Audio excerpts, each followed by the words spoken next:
Hey there, everybody. Welcome to our Animal Kingdom Season 5, Episode 12 review. This is an episode entitled Loose Ends.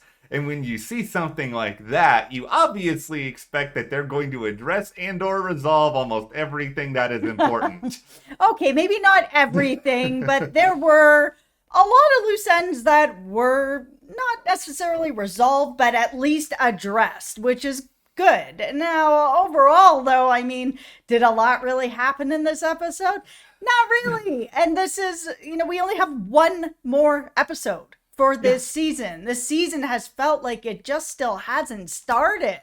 The thing that bugs me at the moment, and we're obviously just diving right into this, but it's just that the synopsis for this episode really made it seem like the heist itself was going to be getting underway. And I was really excited and geared up for all of that. Like, if I'm going to really have some crazy far-reaching theory on all of this, and this is all a theory, I have no evidence to back any of this up. I'm just saying that from the get-go here. I almost wonder, like, this season was filmed right when everything was getting back to work amidst the Mhm. health crisis. There were all these restrictions. It almost feels like they had to, like, cut the budget on a lot of the crazy high stuff and just cram it all into the finale because of all this other cost. I really, there's a part of me because I know that we have one more season and they can leave this on a bit of a cliffhanger. I just wish that they didn't cram the whole heist into this last episode. And I'm hoping, we haven't seen it, so we don't know, that they're going to like get it started and then maybe come up against something in it, and then we got to wait till next year or next season, whenever it comes back, to find out what happened, because there's been a lot of sort of talk and a little bit of build up with this. Even in this episode, we saw Darren and Jay go and like scope things out. Oh, it's going to be hard to hit it during the day. Oh, it's going to be even harder at night. But it was kind of like, okay, is this it? Yeah. That is our heist for this episode, guys. It is watching people stare at the heist site for a little while.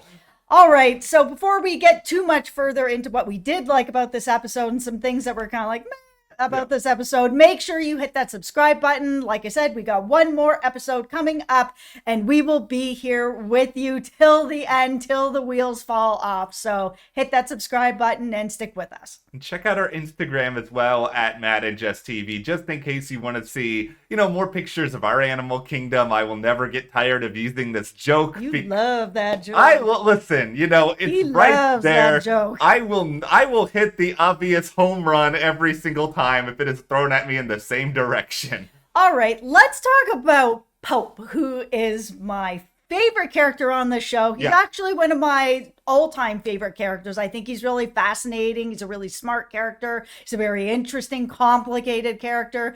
There was a lot of really good sort of character development moving forward with Pope and the rest of the family. And he has sort of, in his own way, stepped into a bit of a leadership role, showing respect to different family members, trying to get a handle on Craig. Trying to get a handle on what happened with Pete. Like, there was a lot going on with Pope. And, I'm here for that.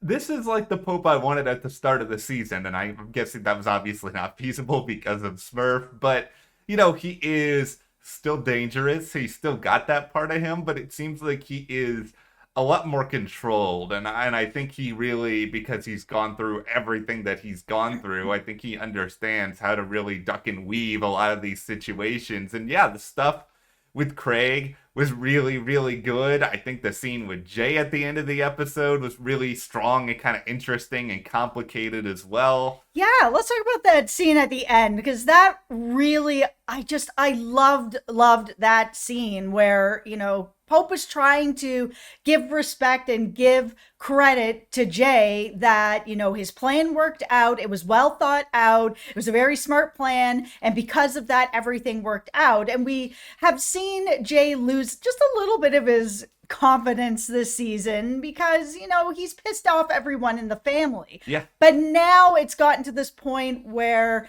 Jay's kind of like, oh, it was just, we got lucky. And I really like that Pope straight up said, no, we did not get lucky.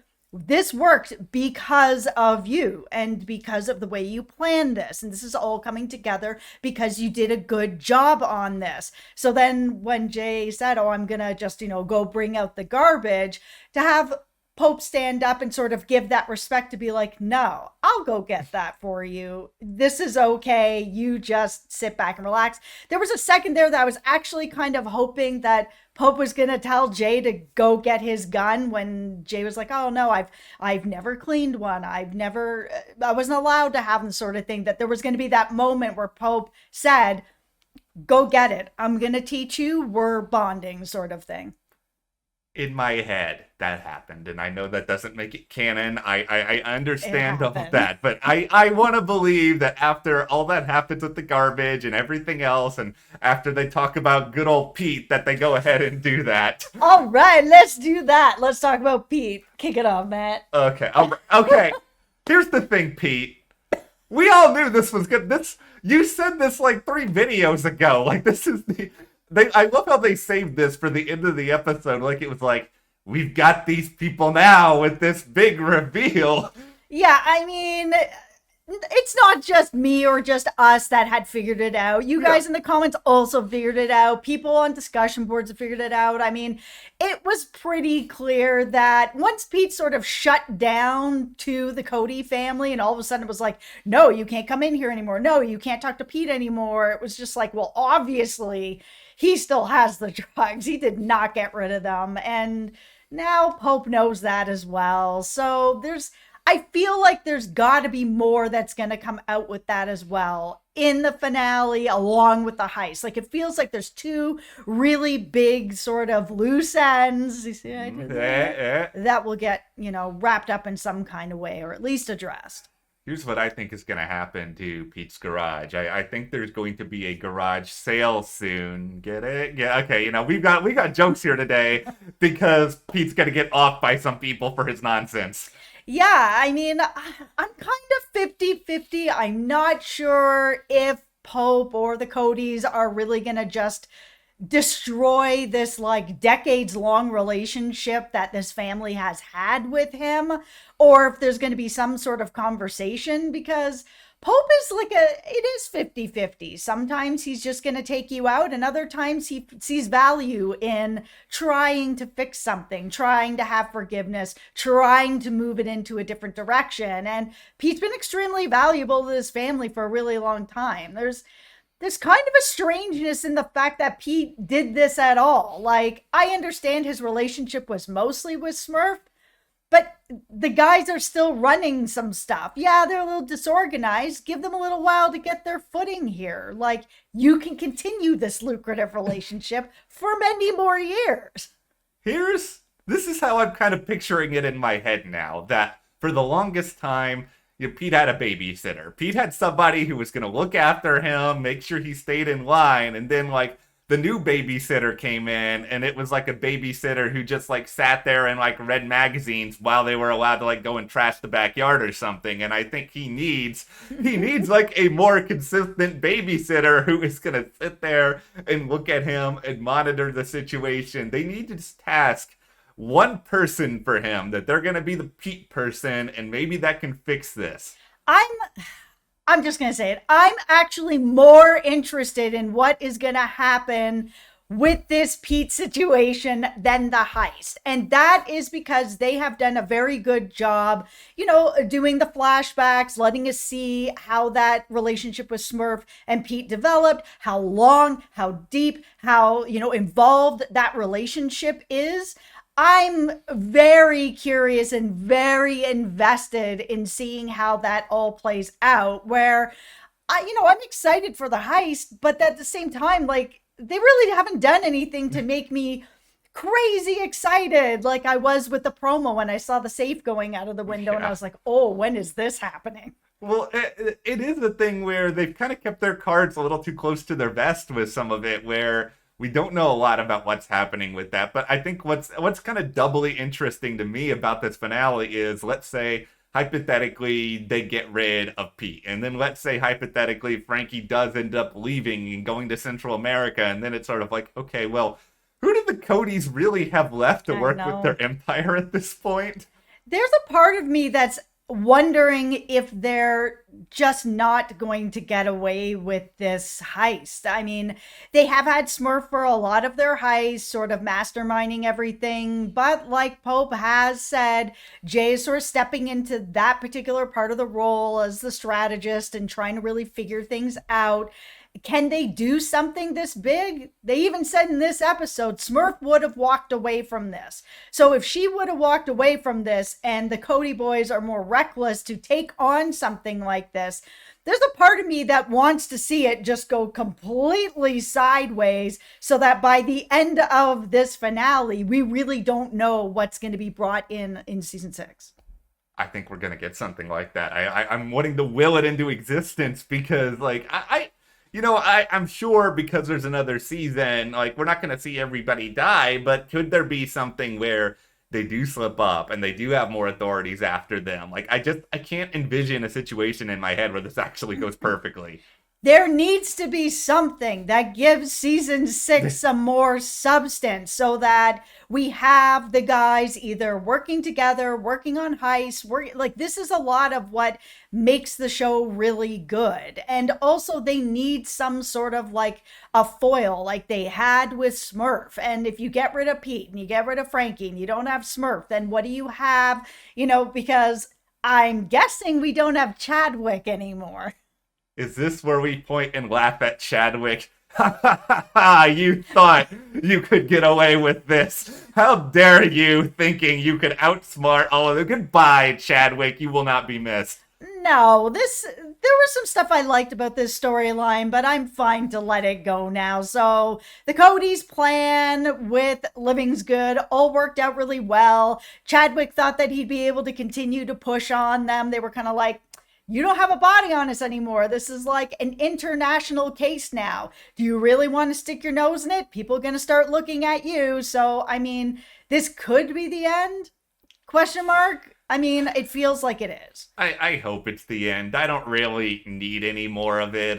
The only thing that really seems to matter about it at all, ultimately, was just that it's a reminder that nothing for the Cody boys is easy. And, while they got rid of the DEA agent, there was still a loose end. There we go again. That needed to be tied up with it. And that's all that Chadwick really presented. Okay, speaking of another loose end that needed to get tied up, like 2 or 3 episodes ago was Craig and his addiction and what's been going on. So we know obviously everything that happened with Ren, everything that, Nick is gone. He's been going down the hole. He's been taking more and more drugs. Again, we saw Pope step up and call him out on it and be like, this is not good. This is bad. Like, you need to get a handle on this. It's a good thing that Ren took Nick from you because he shouldn't have to see his father like this, which was then also piled on with Frankie, who also was kind of like, get your you-know-what together, which is what we've all been wanting all season. Yeah, Craig's been a disaster. Craig has been my least favorite storyline this season because it's felt like too much the same, and he's just come across just like utterly unlikable. And I mean, I'm not saying that anyone within the Cody boys are saints, like they do horrible, unspeakable things, but it's like the other ones, at least you see some other exhibiting traits from them. And I think Craig has allowed this addiction to just sort of overtake him, and he's not really any part of a person he once was, but they gave a tiny sliver of hope here at the end that maybe things can change. Yeah, he had called over his dealer. When the dealer got there, he decided, no, he's done, which is fine. It's just, for me, Craig just hasn't really had much of a story. Like, it feels like they just didn't know what to do with him. Okay, for me, I would have rather had another 4 minutes of like the Smurf flashbacks, which I actually did by and large enjoy this week over most of what Craig was going through. At least I feel like the Smurf story has gained momentum. I don't know why. I haven't really loved it on this show for a while, but it's building momentum. I have said all season, I like it when it connects to the present, and it didn't. It was still a good storyline, but it just didn't have really a lot of a connection. We saw, the aftermath of everything that happened with Max, that Smurf and Manny Jake went over to, Max's bar. They took all his money. They let the kids take whatever they want. Where again, we saw that young Pope, Andrew, was, I'm going to take this lighter. And then Julia's like, I just want to go home. Yeah. And so it does feel like we are leading up to more and more and more of like this divide between sort of Julia, who's pulling back, and Pope, who's just getting further and further in. Yeah, like the big, I guess, reveal of this storyline to me is something we honestly didn't need, which was just Smurf talking about how she wants to sort of expand her empire and have these different connections. I mean, she almost goes Walter White, I'm in the empire business, and it's just sort of like, okay, yeah, we already know this. We watched the first 4 seasons of the show. It wasn't really necessary. Yeah, it's again, make it a spin-off. It doesn't need to be part of this. You can give the present Cody boys way more to do. All right, well, we'll tie this review up, but we'll be back, of course, to talk about the finale. And what do you guys want to see on the Animal Kingdom finale? Do you wish there was more in episode 12 like we do? Let us know. Give us a like. Subscribe to the channel. We'll see you here next time.